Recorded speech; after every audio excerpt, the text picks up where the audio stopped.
I often run into scenarios where I sit down with somebody and they've, at some point in the past, added their child to the title of their house.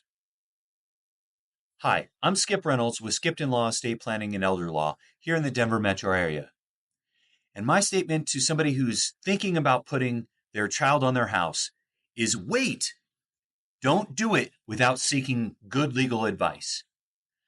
So many families are so worried about avoiding probate that they will go to the lengths of doing a quitclaim deed and adding their child or their children to the title of their house just to avoid that probate.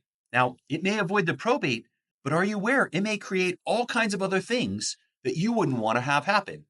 And so my general statement is wait, don't do it until you talk to an attorney. Because when you add somebody to your house, you lose control. Because now if you want to sell your house or do something with the title of it, there are other people on the title. And they do not have to go along with what you want to do. They can say no. So you've lost control. A second potential consequence of adding somebody to your property is, what if that other individual has some kind of legal problems or bankruptcy issues or creditor issues? Well, what's an asset of theirs now? Oh yeah, it's your house. And now those creditors may try to attach to your house for the liabilities of the individual that you added to your house. But there's another one. Most kids are not living with their parents.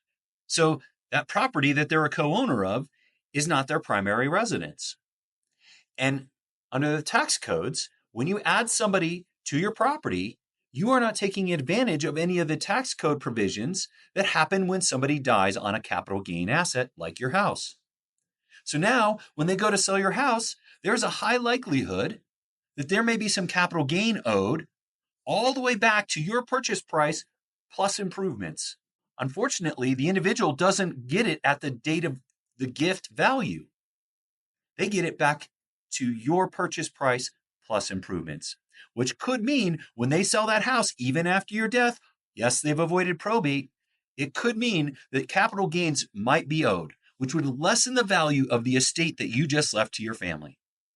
All because you added them to the title to avoid probate. So in my opinion, don't do it. There's other ways to accomplish all those same things of avoidance of probate, protection from the nursing home, etc., without those three negative consequences. Again, I'm Skip Reynolds with Skipton Law, Estate Planning, and Elder Law. And we do educational workshops multiple times every single month discussing these and other topics similar, such as powers of attorney, wills, trusts, what are the differences, how do I protect my estate from probate, and the nursing home. And if you'd like to attend one of those workshops, all you have to do is go to our website at skiptonlaw.com, and you can sign up right there for a workshop. It's completely free. It's 100% educational, talking about all these different things. So hopefully you go there, hopefully you'll sign up, and hopefully we'll see you soon at one of our workshops.